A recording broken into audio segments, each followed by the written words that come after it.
రంగారెడ్డి జిల్లా Rajendranagar Narsingi police station పరిధిలోని లావణ్య ఇంట్లో చోరీ జరిగింది.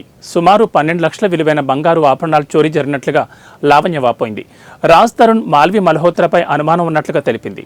4 నెలలకు ముందు జైలుకు వెళ్లకముందు ఇంటి తాళం తన దగ్గర ఉన్నట్లుగా, తనకు ఎలాంటి ఆధారాలు లేకుండా తాలిబొట్టుతో సహా పలు ఆభరణాలు, పలు డాక్యుమెంట్లు కూడా తీసుకుని వెళ్లినట్లుగా లావణ్య ఆరోపించింది. ఈ విషయంపై నార్సింగ్ పోలీస్ స్టేషన్లో లావణ్య ఫిర్యాదు చేసింది.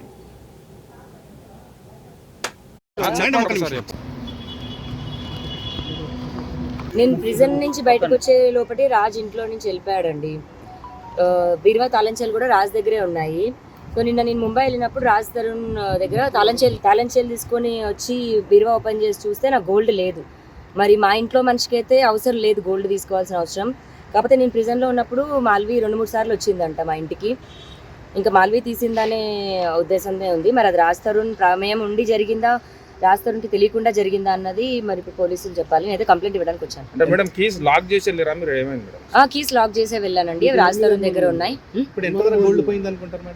10-12 lakhs గోల్డ్ అండి. నా మంగళసూత్రం, అదే పుస్తల తాడు కూడా ఉంది అందులో. అదే ఒక 4 తులాలు ఉంటుంది. సో నేను ప్రిజన్కి వెళ్ళేటప్పుడు ఇంట్లోనే పెట్టేసి వెళ్ళాను. తాళంచేలు రాజ్ తరుణ్ దగ్గరే ఉన్నాయి. నిన్న కూడా రాజ్ తరుణ్ నాకు మళ్ళీ కీస్ ఇచ్చాడు. టోటల్ ఎన్ని కీస్ ఉన్నాయి మేడం? 2 సెట్స్ రాజ్ దగ్గరే ఉన్నాయండి. ఆ సెట్ ఏదైతే ఉందో రాజ్ దగ్గరే ఉంది. మరి నా మనిషికి అయితే తన బంగారం తను తీసుకోవాల్సిన అవసరం అయితే లేదు. మరి ఇప్పుడు ఆ క్రిమినల్తో ఆవిడతో ఉన్నాక మరి